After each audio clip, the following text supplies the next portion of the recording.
익절의 기술 시간입니다.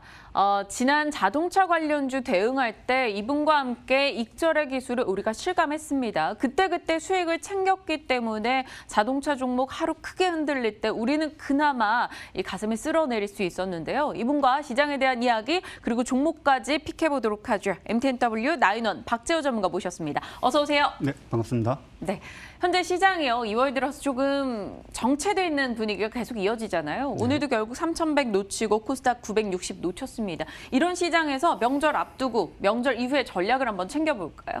자, 일단 오늘 같은 경우에는 종합주가 지수가 상당히 좀 변동성이 컸죠. 네. 아무래도 명절을 앞두나다 보니까 전반적으로 시장에서 늘 발생하는 어떤 시장 흐름이다 정도로 인식을 좀 하셨으면 좋겠고, 일단 코스피 지수상으로 놓고 본다면 3,080포인트 정도를 지켜주는 모습을 그나마 보여줬다는 것이 다행이라고 좀 여겨집니다. 특히 이제 장중에 많은 분들께서 어떤 중소형 개별주들 극단적인 어떤 변동성에 상당히 좀 유혹도 많이 느끼셨을 것이고, 네. 매동 매매라든지 또 추격 매수하는 것도 좀 있으셨을 텐데, 그런 부분들을 조금 자제하시면은 뭐 내일 하루 정도 잘 대응하시면 큰 어려움은 없을 것으로 보여지고, 앞으로의 시장, 뭐 반도체, 자동차 섹터 중심의 어떤 시장 흐름은 당분간 유지될 것이다라는 점 참고해 주시길 바라겠습니다. 반도체 자동차 업종 중심으로 시장은 여전히 흘러갈 수 있을 거다라고 이야기를 주셨습니다. 오늘은요, 저희에게 좀 필요한 얘기를 해주신다고 들었습니다. 현재 시장에서 익절이 필요한 종목들을 체크해 주신다고요? 네.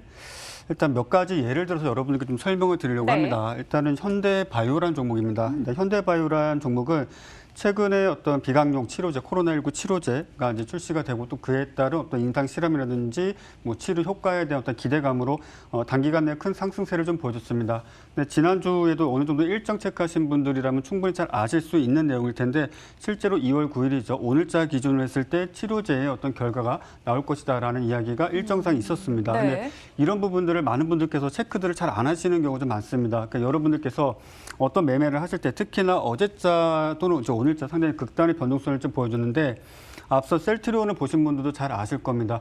시장의 어떤 재료에 대한 기대감, 또 일정상의 어떤 재료가 시장에 완벽하게 노출되는 시점, 사실상 그 시점이 시장에서는 대다수 참여자들이 기대감으로 주가가 상승을 해왔다라면 일종의 어떤 매도의 시점으로 잡는 경우가 상대적으로 매우 많다라는 점을 좀 보였으면 좋겠고, 앞으로도 여러분들께서 거래를 함에 있어서 일정상의 어떤 재료 소멸의 가능성, 또는 재료 소멸이라는 것이 재료가 발표되는 시점, 그 시점이 일종의 어떤 소멸이라고 볼 수 있는데, 그 정도 선에서 일단 전체 매도가 조금 부담스럽다, 나는 좀 더 포지션을 가지고 가고 싶다라고 할지라도 최소 50%의 비중은 정리하시면서 대응하시는 것이 일단 좋겠다라는 차원에서 일단은 현대바이오라는 종목을 좀 준비를 해왔습니다. 다음 종목은요? 자, 다음 종목은 이제 위지트라는 종목인데, 오늘 또 네. 크게 움직였죠. 오늘 네. 또 이제 상한가로 마무리를 지었습니다. 어제 뉴스 이제 앵커님께서 보셨겠지만, 이제 네. 테슬라, 앨런 머스크가 뭐 2조 원 가량의 비트코인을 매입을 하면서 앞으로 테슬라 차량을 구매할 때 비트코인 가상화폐로도 충분히 거래할 수 있게끔 지원을 하겠다라는 것이 이슈가 되었습니다. 백그라운드 상으로는 많은 분들께서 잘 알고 계시겠지만은 GM리, 그와 관련된 어떤 서학개미들의 어떤 피해라고 하면 피해일 수도 있겠는데, 그런 어떤 불공정한 거래에 대해서 앨런 머스크가 솔직히 말씀드린다면 그간의 어떤 테슬라의 주가도 사실상 서학개미가 끌어올렸다라고 표현을 써도 될 정도의 어떤 광기의 정말 끝을 보여줬었는데, 그런 부분들에 대한 어떤 일종의 보답이 아닐까 싶을 정도로 상당히 적극적으로 서학개미에 표현했었는데, 일단 주가적인 측면을 본다면 그것 자체가 호재가 되었습니다. 다만 여기서 중요한 것은 우리 증시에서 실질적으로 가상화폐와 관련된 어떤 실질적인 수혜를 잇고 있는 종목이 과연 무엇이 있는지를 우리가 한번 생각해 볼 필요가 있겠습니다. 네. 실제 위지트 같은 경우에는 빚서 및 지분을 관계사가 극소량이라고 좀 표현하는 것이 적절할지 모르겠으나 보유하고 있다는 이유로 시장에서 급등락 움직임을 보여줍니다. 근데 우리가 여기서 한 가지 좀 신경 써야 될 것은, 위지트의 현재 시가총액이 약 한 1,300억 정도입니다. 그래서 1,300억의 시가총액과 실제 유통 물량 주식수도 적은 편은 아니지만 워낙에 저가주, 1,000원짜리대의 어떤 저가주이다 보니까는 많은 트레이더분들, 더 나아가서 뭐 선수분들도 상당히 좀 공격적으로 거래하는 스타일이긴 합니다. 근데 저는 이 부분에 대해서 여러분께 좀 말씀드리고 싶은 것은, 다음 주에 현재 이 종목을 만약 보유하고 계셨다라면 아마 장중에도 많은 분들이 상한가 부분에서 매도를 하셨을 겁니다. 아무래도 상한가 계속 진입했다 풀렸다, 오전부터 상한가 잔량도 400만 주 이상을 계속 유지하다 보니까 다음 주에 갭을 좀 띄워주게 될 것입니다. 가상화폐 관련주들은 공통적인 특징이 있습니다. 시가 갭을 크게 띄우고, 그 부분에서 시가 갭이 5% 이상이면은 시가부터 대량의 매도세가 나오게 됩니다. 대량의 매도세가 나오다 보니까 그걸 견뎌서 또 투상을 먹겠다. 또 한 번 상한가를 먹겠다. 뭐 이런 생각들을 가지시는 분들이 분명 계시리라 생각을 합니다. 네. 결과론적인 것입니다. 일단은 수익은 줄 때 챙기시길 바라겠고요. 다음 주가 이제 내일이죠. 내일장에서 어떤 갭을 어느 정도 보여주느냐에 따라서 조금씩 대응 전략은 달라지겠으나 5% 이상의 갭을 보여주게 된다면 보유하신 분들은 일단은 수익을 좀 챙기시면서 나머지 물량을 추이에 따라서 변동성에 따라서 대응하시길 바라겠고 최종적으로 오늘 상한가죠. 여러분들이 분봉을 보시면은 가장 거래가 많이 터진 시점이 상한가 가격일 것입니다. 일종의 매물대가 될 수도 있고요. 현재 이 종목을 보유하고 있는 사람들의 대다수 보유자들의 평단가도 상한가 부근 가격일 것입니다. 최종적으로 오늘 종가를 이탈하게 되는 움직임이 나오게 된다면 상당량의 매도 물량이 나올 수가 있기 때문에 되도록이면 매도 실현해 주시길 바라겠습니다. 요즘에 시세를 내는 시간 자체가 이 지난 연말 연초 대비해서는 좀 다들 짧아지고 있다 보니까 이 수익이 나올 때쯤 챙겨서 다시 한번 확보하고 또 들어가더라도 그때그때 수익을 챙기자라는 얘기를 계속해서 강조해주고 계십니다. 지금 위지트까지 봤고요.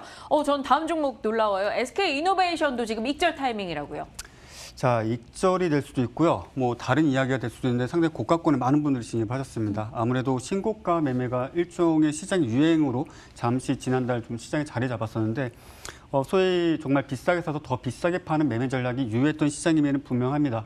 그런데 지금은 다소 좀 아쉽지만은 기존의 SK이노베이션이 상승해 왔던 주요 이슈가 무엇인지를 한번 생각을 해본다면 현대차와의 2차 전지 그 부분에 있어 삼성 SDI가 될 것인지 SK이노베이션이 될 것인지 이 두 가지가 선택의 어떤 갈림길에 있었습니다. 그런데 결과적으로 그 어느 것도 선택을 하지 않았고 오히려 CATL 즉 중국 쪽과의 어떤 또 이슈가 좀 부각이 되다 보니까는 다소 좀 아쉬운 마음에 그리고 어느 정도 그간의 상승세가 있다 보니까는 추가적인 어떤 하락세를 좀 보여준 상황입니다. 지금 현재 보유하고 계신 분들이 상당히 많이 계신 걸로 알고 있고요. 저 역시도 여러 채널을 통해서 많은 분들께서 문의를 해주시는데 네. 동종목 같은 경우에는 기술적 분석상 놓고 본다면 21선을 최종적으로 이탈하게 된다면 일단은 시장의 암묵적인 규칙이죠. 기술적 분석이 대단한 어떤 마법 지팡이 뭐 이런 것은 아닙니다. 근데 시장의 암묵적인 규칙입니다. 일단 21선을 못 지켜주면 비중을 줄이자. 일단 매도를 하자. 종목의 힘이 약해졌으니까 일단 포지션을 청산하자. 이것이 일종의 시장 참여자들의 암묵적인 약속이라고 저는 생각을 합니다. 그런 측면에서 본다면 최종적으로 21선을 지켜주지 못한다면 일단 비중을 좀 축소하시거나 비중이 좀 작으시다라면 충분히 동종목에서 손절을 하셨다 할지라도 다른 어떤 종목에서 손익을 상쇄시킬 수 있는 거래가 가능할 것이라 생각합니다. 21선 이탈하니까 생각나는 게 갑자기 질문 드려도 될지 모르겠어요. 삼성전자나 SK하이닉스도 21선 얼마 전에 이탈하면서 많은 이들이 좀 고민하게 만들었는데 그런 종목들, 우리 대형 1, 2위 종목들도 지금 추가 매수 시점이 아니라 익절하고 나와야 되는 시기라고 보시는지. 조금 다르게 봅니다. 그것은 그러세요? 섹터의 어떤 주도주로서 대장주로서 지금 현재 시장에서 계속적으로 기대감을 갖고 있습니다. 우리가 여러 가지 시장의 올해 트렌드를 좀 생각해 본다면은 대선 테마주가 있을 것이고요. 코스닥은 또 반면에 자동차 섹터와 반도체 섹터를 제외하고서는 그나마 좀 눈여겨볼 수 있는 게 그린 뉴딜 내에서도 뭐 수소 이 정도가 지금까지 시장에 잡혀 있는 큰 흐름이다라고 보시면 될 것이고요. 섹터 대장주이거나 섹터의 어떤 주도주 성격을 보여주고 있는 종목군들 같은 경우에는 조금은 다른 관점에서 말씀드리고 싶습니다. 오히려 비중 조절이라든지 어떤 추가 매수를 통해서 내가 생각하는 주식 수량이 1000주다. 삼성전자 내가 1000주를 매수를 하겠다라고 한다면은 그 1000주를 몇 날 며칠에 걸쳐서 그날의 어떤 최저점이라고 예상되는 가격에 모아가는 전략을 취해 주시는 것이 가장 좋겠습니다. 네. 급작스럽게 또 이 반도체 대형 종목들에 대해서도 살짝 질문을 드려봤고요. 익절의 기술이라는 저희 코너명답게 계속해서 이 종목들을 예를 들어주시면서 이런 식으로 익절의 기술을 해 나가시면서 수익을 챙기는 것에 대한 방향을 잡고 있습니다. 참고하시고요. 저희가 뭐 이런 종목은 지금 파세요, 뭐 이 종목을 사세요 이런 추천주 개념으로 말씀드리는 건 아니니까요. 이 기술을 여러분도 개별 종목에 한번 대입하셔서 잘 챙겨보시길 바랍니다. 그렇지만 이 박재우 전문가님의 이 긍정의 신호를 받았던 종목들이 수익이 워낙 좋았었기 때문에 사실 추천주도 빼놓을 수는 없을 것 같아요. 네. 이번에 저희 어떤 종목 노려볼까요? 네, SFA 반도체를 좀 준비를 해 와봤습니다. 그래서 많은 분들이 지금 현재 관심을 가지고 계시는데 최근에 여러 가지 이야기를 들으셨을 겁니다. 비메모리 반도체 수요량이 상당히 급증을 하고 있죠. 한 가지 예를 든다면 저 역시도 이제 지인분께 들은 이야기로는 대만에서 늘 들어오던 PC용 메인보드 부품 자체가 지난달 국내에 입고가 안 되었습니다. 왜? 이유가 무엇인가 하니 일단 반도체가 없습니다. 일단 반도체가 없고요. 또 한 가지 지금 통신사 같은 경우에도 역시나 마찬가지로 기지국 확장을 한다든지 여러 가지 시설을 늘림에 있어서도 역시나 마찬가지로 유지 보수가 안 됩니다. 왜? 반도체가 없습니다. 이 모든 반도체가 다 어디로 갔을 거라 생각하십니까? 혹시 여쭤봐도 될까요? 자동차인가요? 자동차입니다.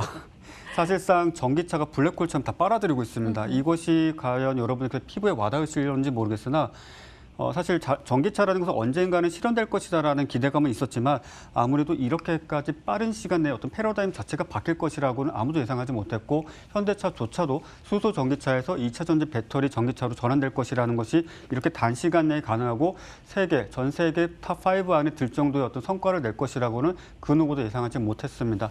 그만큼 지금 현재 전기차가 반도체를 싹쓸이하고 있고 다 흡수하고 있는 상황인데 최근에 동종목 같은 경우에는 테슬라와 삼성전자의 어떤 완전 자율주행차 핵심 반도체 개발에 있어서의 어떤 수혜주로서 거론이 되면서 강한 시세를 좀 보여줬고 시스템 반도체 역시 실질적으로 비메모리 반도체 시장에 있어서 시장 앞으로의 어떤 성장세라든지 파이의 크기를 한번 생각을 해보시게 된다면 가장 큰 파이를 취하지 않겠는가라고 좀 말씀드릴 수가 있겠습니다.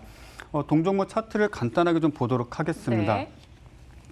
자, 동종목 같은 경우에는 지금 이슈가 좀 발생을 했습니다. 그래서 1월 말일쯤에 해가지고 삼성전자와 테슬라와 자율주행 관련된 어떤 칩셋을 개발한다는 이슈로 강한 상승을 보여줬는데 이 종목의 특징은 외국인과 기관의 적극적인 어떤 수급상의 흐름에 의해서 강한 상승을 보여주는 경우가 있습니다. 그런데 이 두 개의 캔들은 사실 큰 의미는 없다라고 좀 말씀드리도록 하겠고요. 준비되지 않은 상황에서 어떤 시세의 폭등, 그 과정 중에 어떤 조정 구간을 좀 보여주고 있는데 시간 관계상 일단 짧게 좀 말씀드리도록 하겠습니다. 네. 지금 현재 가격 7,030원입니다. 일단은 동종목의 손절선은 6,700원을 제시를 해드리는데 6,700원까지 내 평단가를 세팅하시겠다라는 생각으로 분할 매수에 나서셔야 될 것이고요.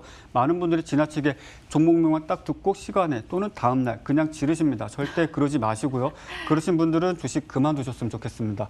자, 손절선은 앞서 말씀드린 대로 6,700원까지 잡아드렸으니까요. 그 가격을 이탈하면 최종적으로 손절매 대응하시면서 깔끔한 대응 이어나가시길 바라겠습니다. 알겠습니다. 손절 라인 6,700원 그리고 지금 당장 내가 가진 비중 다 투입 이런 식의 투자가 아니라요. 분할 매수 관점으로 이 유망해 보이는 종목에 대해서도 접근법을 좀 달리 해보자라고 강조해 주셨습니다. 목표 주가는 8,000원 저희 기억해 보겠습니다. 자, MTNW 나인원 박재호 전문가와 함께 익절의 기술 시간 꾸려봤습니다. 자, 어느덧 저희 마칠 시간이 다 됐어요. 오늘 시장도 영 힘없이 흘러갔지만 그 안에서도 여러분은 성공 투자 이뤄내셨길 바라면서 내일 또 새로운 전략으로 인사드리겠습니다. 시청해주신 여러분 고맙습니다.